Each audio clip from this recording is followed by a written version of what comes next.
The Kissing Hand by Audrey Penn. Illustrations by Ruthie Harper and Nancy M. Leake.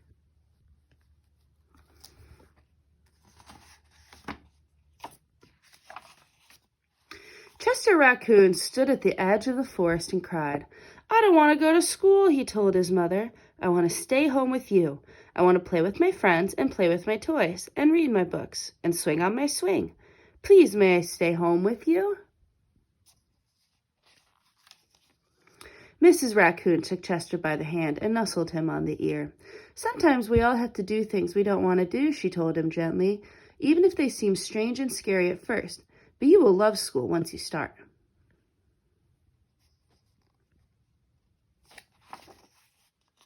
"You'll make new friends and play with new toys, read new books and swing on new swings. Besides," she added, "I know a wonderful secret that will make your nights at school seem as warm and cozy as your days at home."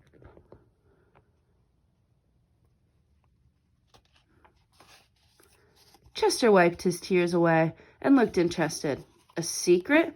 What kind of secret?" "A very old secret," said Mrs. Raccoon. "I learned it from my mother, and she learned it from hers. It's called the Kissing Hand." "The Kissing Hand?" asked Chester. "What's that?"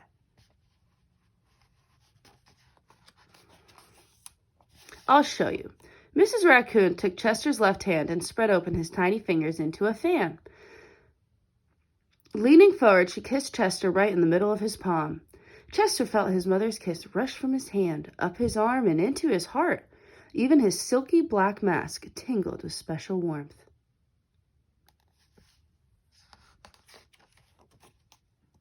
Mrs. Raccoon smiled. "Now," she told Chester, "whenever you feel lonely and need a little loving from home, just press your hand to your cheek and think, 'Mommy loves you, Mommy loves you,' and that very kiss will jump to your face and fill you with toasty warm thoughts."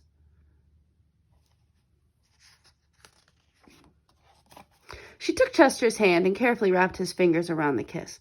"Now, do be careful not to lose it," she teased him.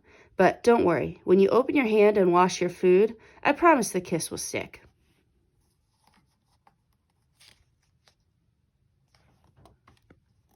Chester loved his kissing hand. Now he knew his mother's love would go with him wherever he went, even to school.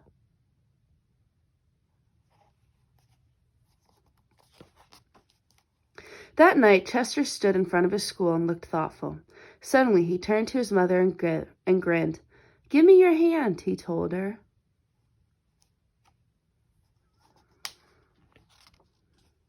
Chester took his mother's hand in his own and folded her large, familiar fingers into a fan. Next, he leaned forward and kissed the center of her hand.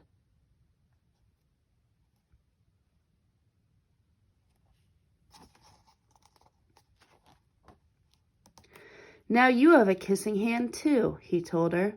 And with a gentle goodbye and "I love you," Chester turned and danced away.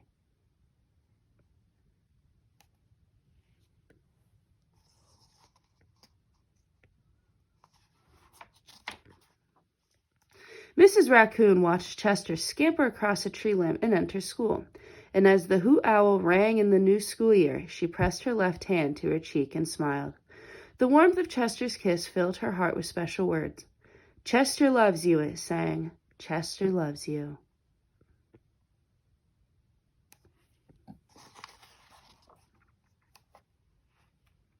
And there they are, all at school.